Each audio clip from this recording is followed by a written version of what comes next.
Maya Vance sat in the absolute stillness of death row, her hazel eyes fixed on the cold steel of her cell door as she made a request that silenced the entire Colorado State Penitentiary. She didn't want a priest or a lawyer, she wanted to see Aries, the K-9 partner she'd been forced to leave behind the night her life was stolen by a frame-up. This wasn't a plea for mercy, but a final, desperate connection to the only soul who knew her innocence in a world that had already signed her death warrant. Before we reveal the chilling truth that Aries uncovered the moment he entered that prison, hit that subscribe button to join our community and stay for the end of this incredible journey. Comment below with the city you're watching from. I want to see how far Maya's story travels. The radiator in the east wing hissed, but the heat never reached the stone floor where Maya Vance sat. She was 29 years old, a woman whose career as an FBI logistics coordinator had been dismantled by a coworker's greed and a mountain of planted evidence. Her blue inmate uniform felt like a shroud. "Turner, Vance, whatever your name is today," a guard grunted, his boots echoing like hammer blows against the concrete. "Warden's coming. Stand up." Warden Malcolm Reeves appeared, a man of granite and silver hair who had long ago traded his compassion for the rigid safety of protocol. He stared through the bars at the woman the state of Colorado was preparing to kill. "Protocol requires me to ask for your final request," Reeves said, his voice a flat, dead rasp. "A meal? A phone call? We can provide a priest if you need to confess." Maya lifted her head. Her face was translucent under the fluorescent lights, but her hazel eyes were sharp with a fire that hadn't been extinguished by months of betrayal. "I don't have anything to confess, Warden," Maya whispered, her voice cracking like thin ice. "And I don't want your food." "Then what?" Reeves asked, his eyebrows narrowing. "Don't waste my time. The clock is ticking." "I want to see Aries," she said, her hands trembling so violently she had to clench them into fists. "My German Shepherd. My K-9 partner. I want to see him one last time." Reeves paused, the air in the corridor suddenly heavy. He had heard men beg for their mothers, for whiskey, for one more sunrise, but he had never heard a condemned woman ask for a dog. "A dog?" Reeves repeated, his voice wavering with a rare flicker of surprise. "You're facing the needle, and you want a dog in my prison?" "He was the only good thing in my life," Maya said, her gaze unblinking. "He's the only one who knows who I really am." Reeves reached into his coat, pulling out the thick file that documented Maya's supposed crimes. As he flipped through the pages of falsified embezzlement reports, a photograph fluttered to the floor. He bent down, his gloved fingers brushing the glossy paper. The image showed a younger, vibrant Maya kneeling in the snow, her arms wrapped around a German Shepherd puppy with oversized paws and amber eyes. The joy in her face was a haunting contrast to the hollowed-out woman in the cell. Reeves stared at the photo, his jaw tightening so hard the muscles in his neck stood out. "No," he muttered, his voice barely audible, as if he were arguing with a ghost. "It can't be." "Warden?" Maya asked, noticing the sudden shift in his demeanor. "Is something wrong?" Reeves didn't look at her. He looked haunted, his icy gray eyes clouding with a memory he had tried to bury years ago. He shoved the photo back into the folder and turned on his heel without another word. The night of Maya's arrest flashed through her mind, the screaming sirens, the tactical boots thudding on her apartment floor, and Aries. He had been 5 years old then, a powerful 90-pound machine of black and tan fur. He had leapt between her and the officers, his bark a thunderous roar of protection. "Aries, no. Stay down," she had screamed as 3 officers struggled to restrain him.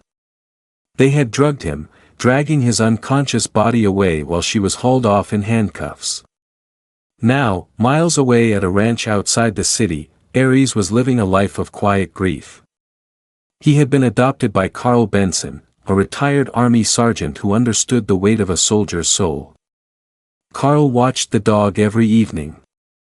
Aries wouldn't play with the other rescues, he would just walk to the edge of the fence and stare toward Denver, his ears flat, his body filled with a longing that no amount of kindness could heal. "You're still looking for her, aren't you?" Carl would say, his hand resting on the dog's head. Aries would only let out a soft, broken whine. The knock at Carl's door came on a morning so cold the air felt like glass. 2 state officials stood on his porch, their breath rising in white clouds. "Sergeant Benson?" Officer Collins asked, flashing a badge. "We're here about the German Shepherd." "Hunter, I mean, Aries. What's happened?"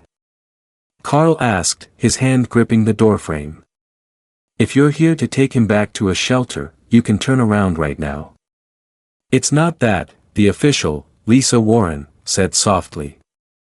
"The owner, the woman on death row. She's made a final request. She needs to see him." Carl's expression froze. He looked back at Aries, who was curled by the heater, his amber eyes suddenly wide and alert as if he understood the conversation. "He never forgot her," Carl whispered, his voice cracking. "But taking him into a prison? To say goodbye before they—" He couldn't finish the sentence. "It's her last wish, Sergeant," Warren said. Carl looked at Aries, whose entire body was now trembling, not from the cold, but from a sudden, visceral instinct. The dog knew. He was already moving toward the door, his tail low, his focus absolute. Back at the penitentiary, the visitation chamber was being prepped like a combat zone. 4 armed guards in tactical vests stood in the corners, their hands resting on their holsters. They weren't afraid of Maya, they were afraid of the raw, unpredictable emotion that was about to explode in the room. Maya was led in, her wrists confined by a short chain that rattled with every hesitant step. Her breathing was shallow, her heart hammering a frantic rhythm against her ribs. "Sit there, Vance," Officer Hughes ordered, his voice lacking its usual edge of cruelty. The heavy steel door on the far side of the room groaned open. Aries entered. For 3 seconds, the world stopped. The dog froze, his head tilted, his amber eyes scanning the harsh fluorescent glare until they landed on the woman in the blue uniform. "Aries?" Maya choked out, her knees buckling.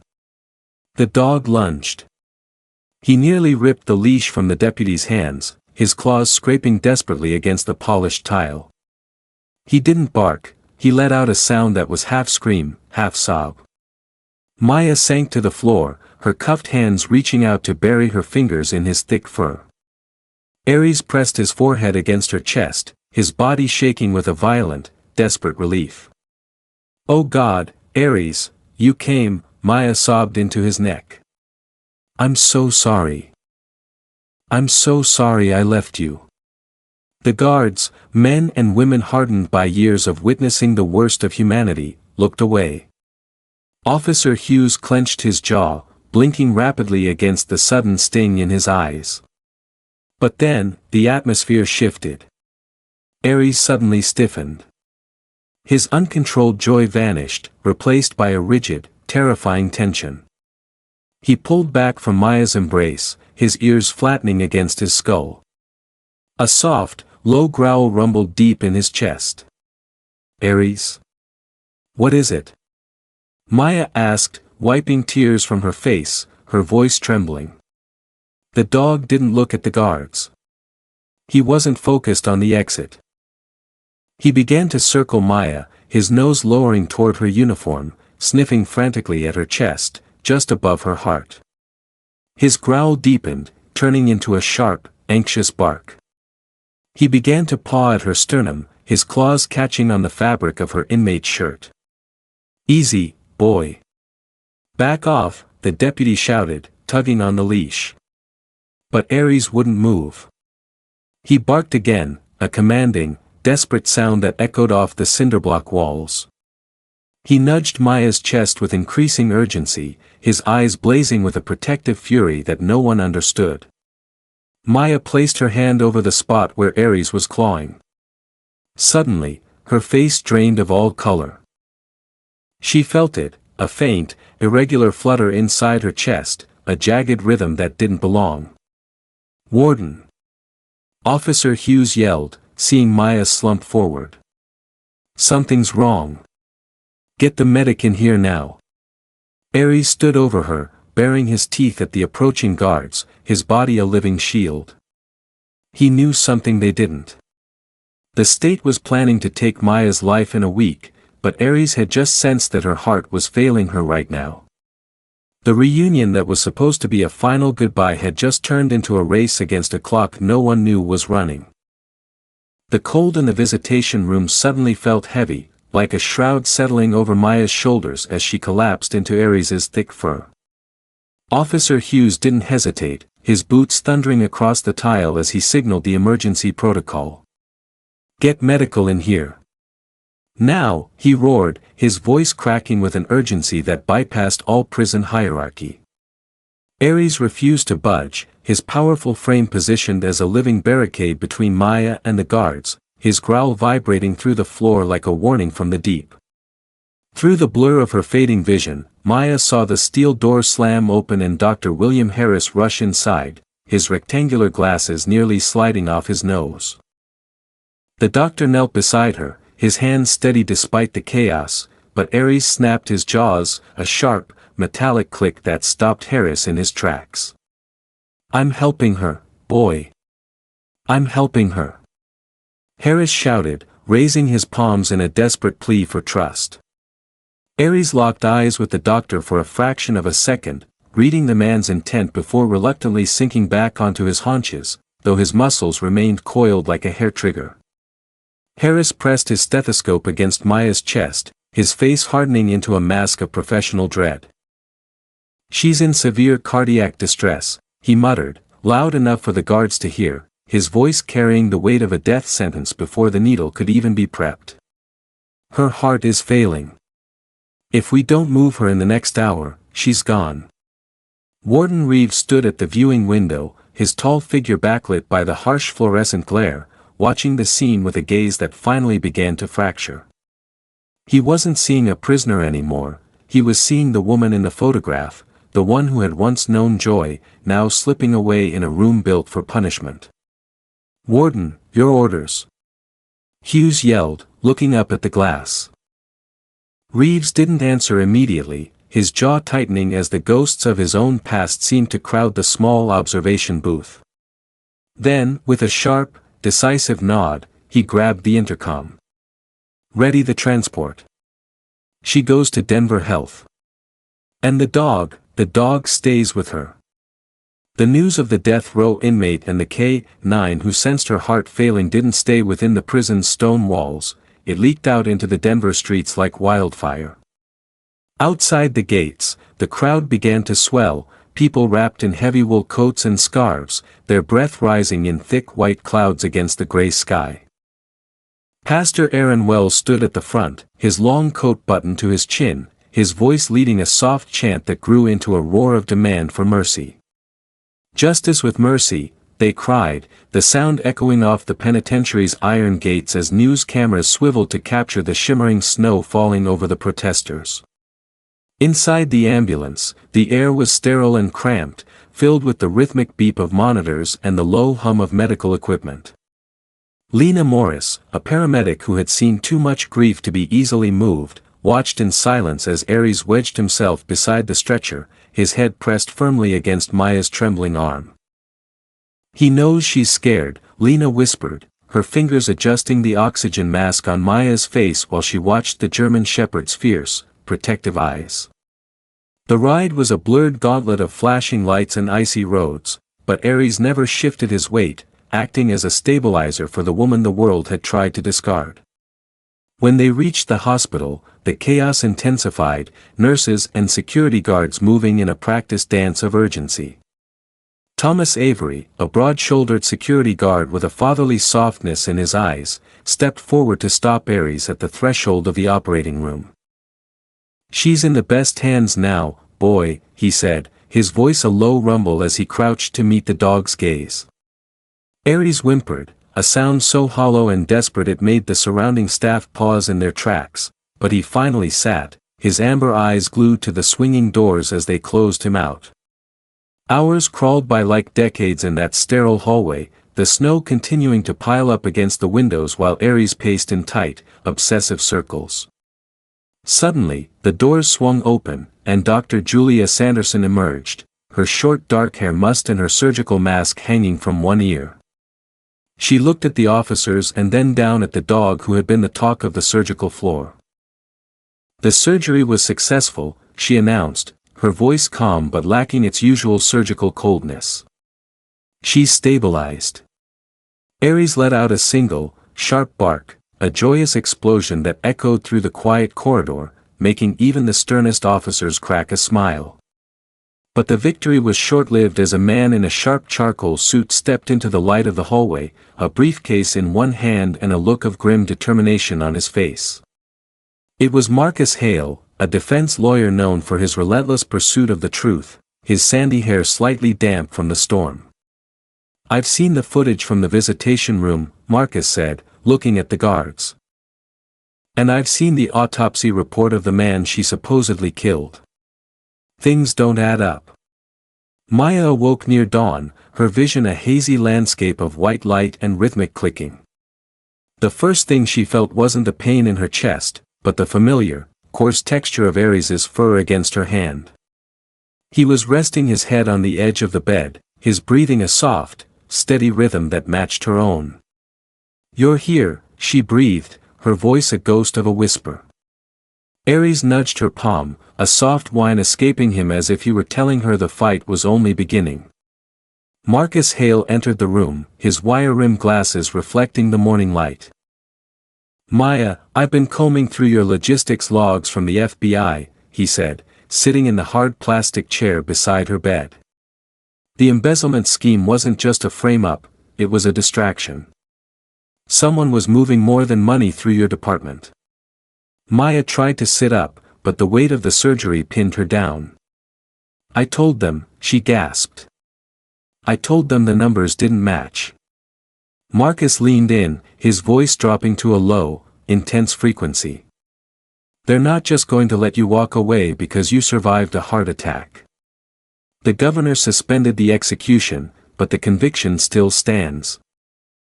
He pulled a folder from his bag, showing her a series of flagged emails she had never seen before, emails sent from her account to a high-ranking official she had never met. "Daniel Price," Maya muttered, the name of her coworker tasting like ash in her mouth. "He was the one who handled the overrides." Ares suddenly stood, his ears pointing toward the door, a low, warning rumble starting in his throat.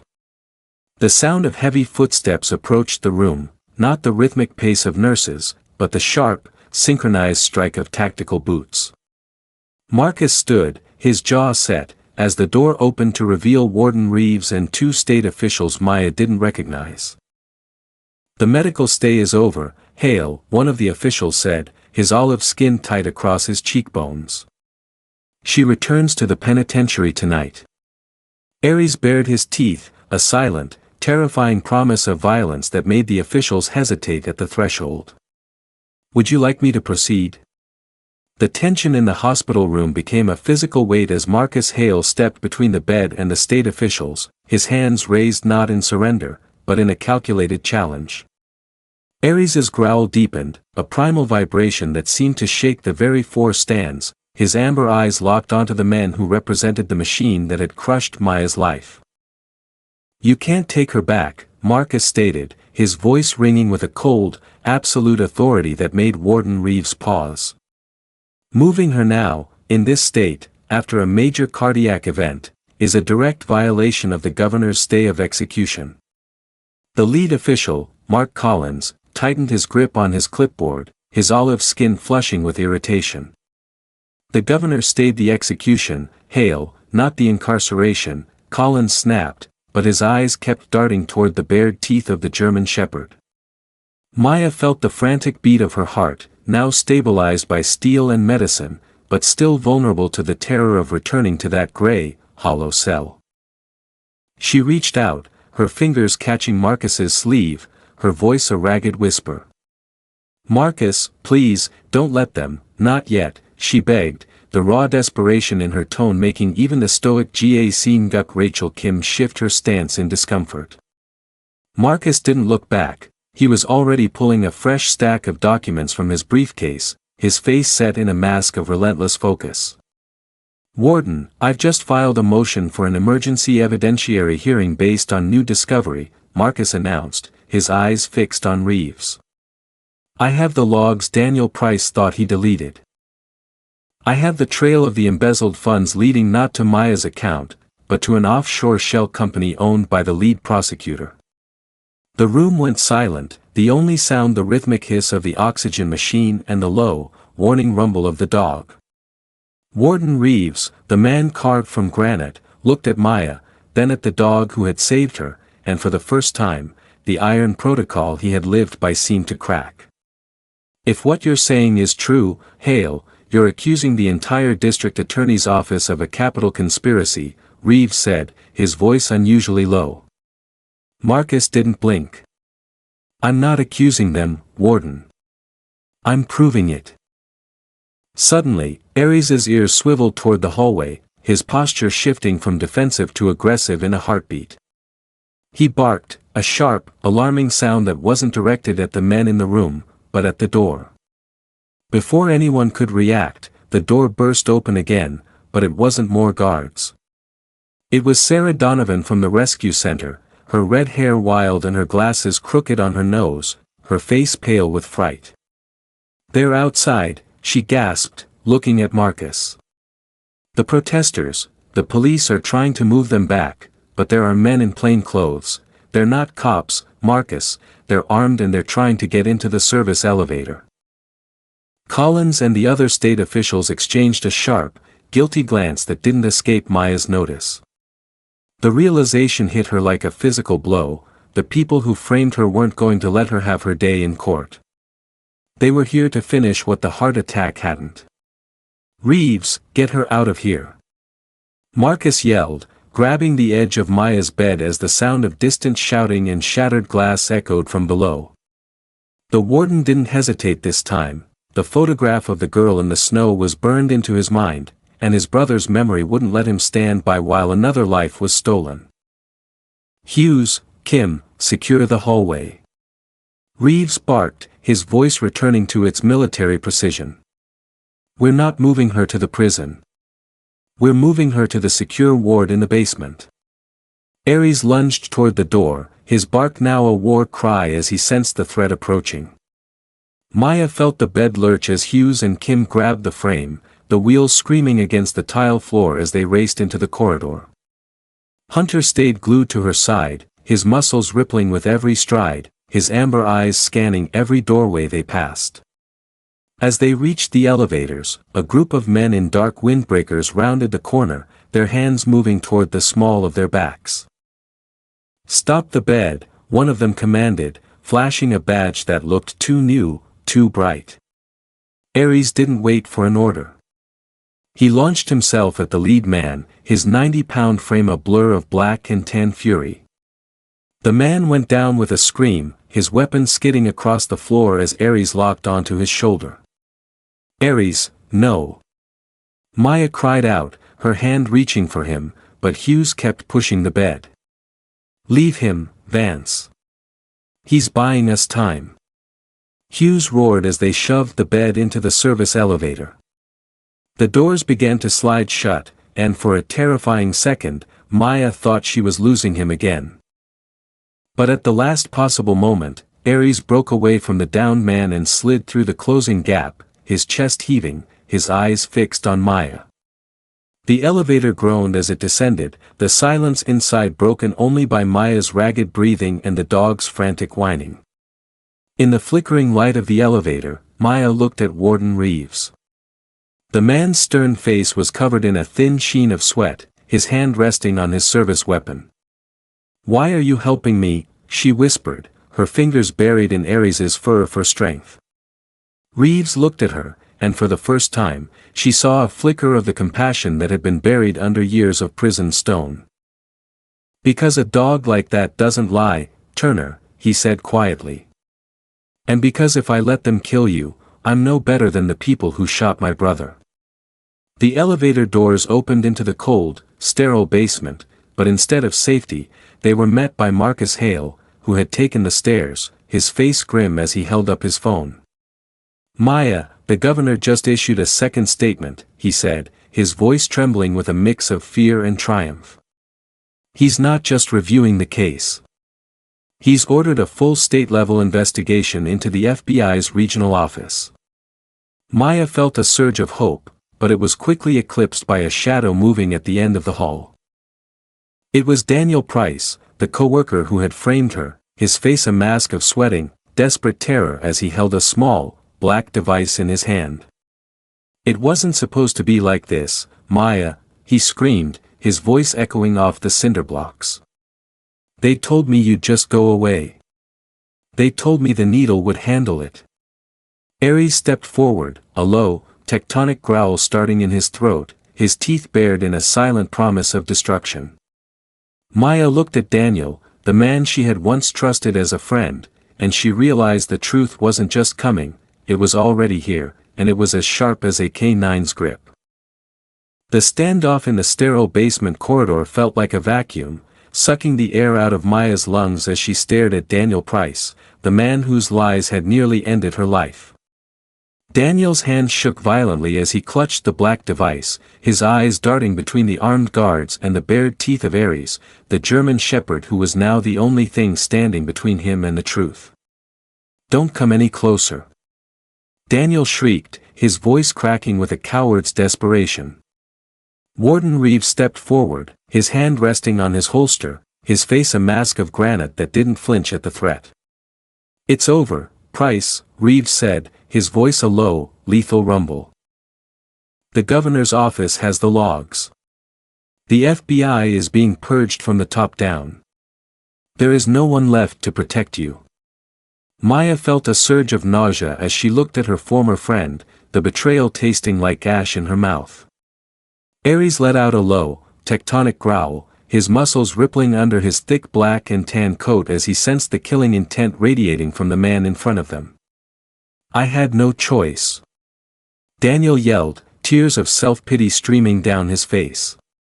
They were going to kill me too.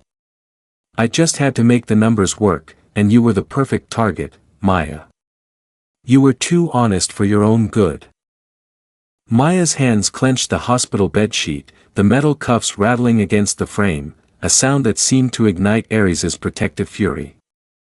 The dog barked once, a sharp, commanding sound that made Daniel stumble backward against a stack of supply crates. The device, Price. Drop it, Marcus Hale demanded, stepping into the line of fire, his sandy hair damp with sweat but his resolve unshakable. Suddenly, the heavy steel door at the far end of the hall slammed open, and a team of state tactical officers burst in, their weapon lights cutting through the gloom. Drop the weapon. Police, they roared. In the confusion, Daniel panicked, his finger twitching on the device's trigger. Ares didn't wait for a command, he lunged, a 90-pound blur of fury that bypassed the guards and went straight for the source of the threat. The sound of the struggle was a chaotic symphony of snarls and frantic shouting. Maya screamed Ares's name as the guards tackled Daniel to the floor, the black device skidding across the tile like a discarded toy. Warden Reeves moved with surprising speed, kicking the device away before pinning Daniel's arm behind his back. Ares stood over the downed man, his hackles raised, his amber eyes burning with the justice of a warrior who had finally cornered his enemy. Search him. Reeves barked to the tactical team. As the officers hauled Daniel away, the coward's bravado vanished, replaced by a sobbing confession that echoed off the cinderblock walls. Marcus Hale grabbed Maya's hand, his eyes bright with a victory that had been years in the making. He's talking, Maya. He's naming names. The prosecutor, the regional director, everyone involved in the embezzlement and the framing is going down. The air in the basement seemed to lighten, the suffocating pressure of the death sentence finally lifting from Maya's shoulders. She sank back into the hospital pillows, her breath coming in ragged, sobbing gasps of relief. Ares returned to her side immediately, his frantic energy shifting back into a gentle, rhythmic whining as he nudged her hand with his cold muzzle. "You did it, boy," she whispered, her fingers burying themselves in his thick fur as the tears finally came, not from fear, but from the overwhelming weight of freedom. Even the hardened guards, Hughes and Rachel Kim, stood in silence, their professional stoicism finally cracking as they watched the bond that had rewritten a woman's destiny. But the victory wasn't complete until Warden Reeves turned back from the tactical team, a look of profound, weary peace on his face. He looked at the photograph he was still carrying in his pocket, the one of the girl and the puppy, and then at Maya. "The governor just called," Reeves said, his voice thick with an emotion he had suppressed for decades. "The conviction is vacated, effective immediately. You aren't going back to the cell, Maya. You're staying here until you're healthy, and then you're going home." The room erupted into a flurry of activity, but Maya heard none of it. She only saw Ares, his amber eyes reflecting the harsh overhead lights, his tail wagging with a slow, rhythmic joy that told her the mission was truly over. Outside the hospital, the roar of the crowd grew louder as the news of the exoneration hit the streets. People were cheering, their voices carrying through the ventilation shafts into the quiet ward. Marcus Hale looked at Maya and smiled, his wire-rimmed glasses reflecting the flickering monitors. "The truth rose like a storm, just like I told you it would," he said softly. Maya looked at Ares, the dog who had refused to let her die in silence, and she knew that this wasn't just an end, but a rebirth. The winter in Denver felt a little less cruel that morning, the ice beginning to melt under the first light of a justice that had been won by the loyalty of a single, extraordinary heart. The chaos of the hospital basement began to recede as the tactical team led a shattered Daniel Price away, leaving Maya in a silence that felt heavy with the weight of her new reality. Marcus Hale collapsed into the chair beside her bed, his sandy hair damp with sweat and his hands finally shaking as the adrenaline of the standoff evaporated. He looked at the monitor, where the feed of the governor's press conference was still playing on a loop, announcing a full state-level purge of the corruption that had nearly claimed Maya's life. "We did it, Maya," he whispered, his voice thick with a triumph that felt almost like grief. Maya didn't answer immediately, her fingers were buried deep in Ares's thick black and tan fur, feeling the frantic thumping of his tail against the hospital mattress. The dog let out a soft, broken whine, pressing his forehead against hers as if to verify that she was still breathing, still alive, and finally, undeniably free. The hospital room door opened quietly, and Warden Reeves stepped inside, no longer the man of stone who had first visited her cell. He held out the photograph, the one of the girl and the puppy in the snow, and placed it gently on the bedside table. "I had my team check the storage locker where your personal effects were kept," Reeves said, his voice carrying a rough, unaccustomed warmth. "Everything is being transferred to a secure location until you're discharged." Maya looked at the photo, then at the warden, realizing that his brother's memory had finally found its peace through her survival. "Thank you, Warden," she managed to say, her voice cracking like thin ice. Reeves simply nodded, a silent sentinel who had finally chosen mercy over protocol. But as the morning sun began to bleed through the hospital blinds, Marcus's phone buzzed with an urgent notification that drained the color from his face. He stood up abruptly, his eyes scanning the screen with a growing sense of dread. "Maya, the regional director of the FBI," "He didn't wait for the warrant," Marcus said, his voice dropping to an intense, jagged whisper. "He took his own life an hour ago, but before he did, he sent a mass email to the entire district office." Maya felt the air grow cold again, her hand tightening on Ares's collar. "What did it say?" she asked, her heart hammering against the new rhythm of her chest. Marcus looked at her, his expression a mix of horror and profound revelation. "It wasn't just embezzlement, Maya. They were using the K-9 transport units to move highly classified surveillance data. You weren't framed just because you were honest, you were framed because you had accidentally logged the coordinates of the server they were using to hide it all. Ares suddenly stood on his hind legs, his ears swiveling toward the ventilation duct above the bed. He let out a low, tectonic growl that made Marcus freeze in mid-sentence. "What is it, boy?" Maya asked, the old instinct of a handler flaring to life. The dog didn't bark. He began to pace the small room with a predatory focus, his nose tilted toward the ceiling. Suddenly, a soft, mechanical click echoed from the vent, followed by the faint hiss of an aerosol spray. "Out! Get her out of here now!" Marcus roared, realizing that the corruption had one last, desperate sting. Hughes and Rachel Kim burst into the room, grabbing the handles of the bed as they raced into the corridor just as the hospital's fire suppression system began to wail. They tore through the hallway, the wheels of the bed screaming against the tile, while Ares acted as a rear guard, baring his teeth at anyone who moved too close. They didn't stop until they reached the rooftop helipad, where the freezing Denver wind whipped Maya's short hair into a frenzy. A state helicopter was already idling, its rotors cutting through the falling snow like a promise of escape.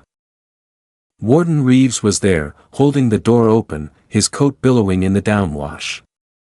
"This is the only way to keep you safe until the federal purge is complete," Reeves shouted over the roar of the engines.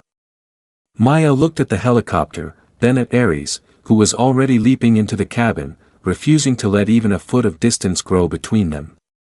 As the helicopter lifted off, the city of Denver shrank beneath them, a landscape of glittering frost and winding rivers of slush.